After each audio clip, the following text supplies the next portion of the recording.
Minsan, si Papa Rald at si Mr. Lee naglalakad. Sa paglalakad nila ay may nakita silang isang lubid. Papa Rald, kunin mo lobid para meron tayo panali. Dali-daling pinulot ni Papa Rald ang lubid. Ang haba ng lubid, para merong sa dulo. Kambing para to. Ayos may pampulutan tayo. Pero baka mabarangay tayo pag kinuha natin nitong kambing. Huwag ka alala, atin barangay. Wala problema.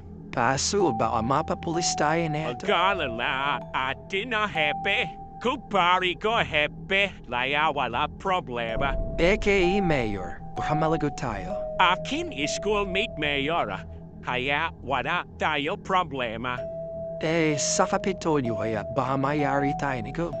Best friend akin si Gob, kaya wala tayo problema. At inuwi na ni Papa Rald ang kambing at inuwi sa bahay. Kinatay na at kinawang kulutan. Habang sila'y nagiinupan ay may dumating na bulis. Sino sa inyo si Papa Rald? Siya raw ang kumuha ng kambing naman ako.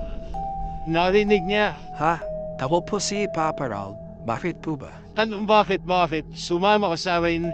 Doon tayo mag-usap sa munisipyo dahil sa pagnanakaw mo ng kambing. Mr. Lee, paano to? Sige Papa Rald, ikaw sama na police. Kala ko ba Mr. Lee atin ang barangay? Oho, atin barangay, wala tayo problema. Pulis, kala ko ba atin ninang pulis?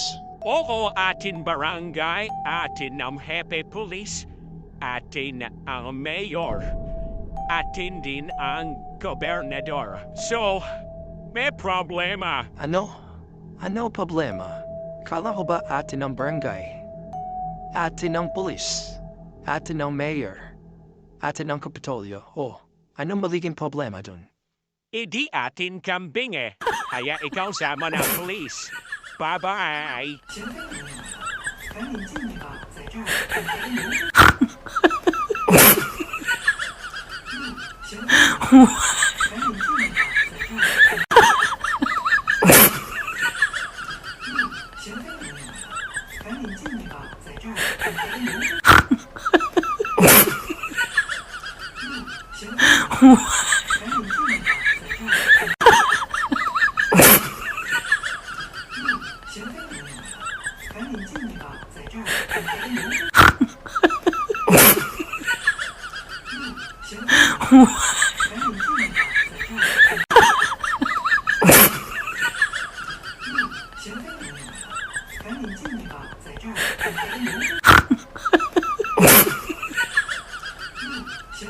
What?